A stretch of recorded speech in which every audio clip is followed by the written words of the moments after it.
कष्टाच्या 50,000साठी सुद्धा ED CBI तुमच्या घरी पोहोचेल अशी या देशाची स्थिती आज आहे। पण ही देशाच्या स्वातंत्र्याची लढाई आहे।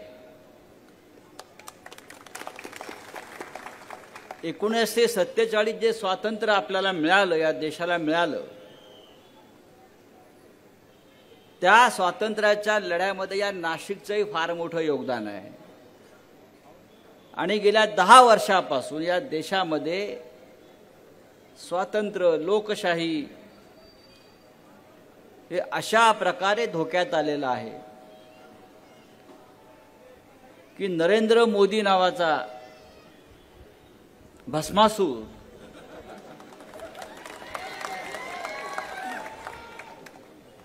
आणि अमित शहा नावाचा त्याचा डेप्युटी हा या देशामध्ये पुन्हा निवडणुका घेईल की नाही अशी चिंता फक्त आम्हाला नाही तर या देशातल्या जनतेलाही आता सतावते।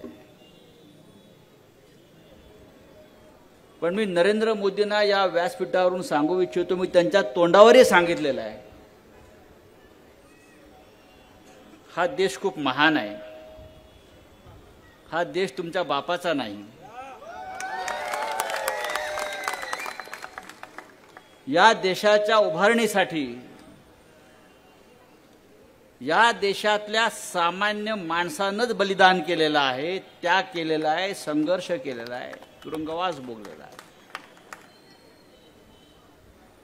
मगाशी राजा भाऊंना वोट देता देता लोक नोट कशी देतायत ते मी पाहिलं। तिकडे 50 खोके, इथे 50,000 फक्त।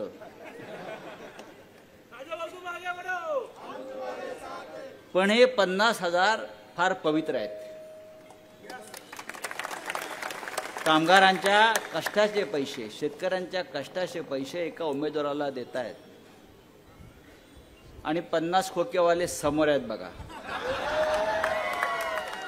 पण मला मनात भीती वाटली, पण माझ्या मनात एक भीती वाटली,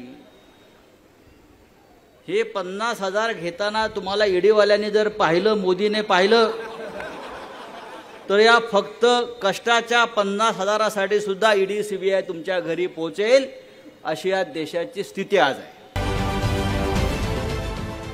देश विदेशातील प्रत्येक घडामोडींचे लाईव्ह अपडेट मिळवण्यासाठी आता साम टीव्हीच्या सर्व सोशल मीडिया प्लॅटफॉर्मला लाईक, फॉलो आणि सबस्क्राईब करा। तसंच सर्व नोटिफिकेशनसाठी बेल आयकॉन प्रेस करायला विसरू नका।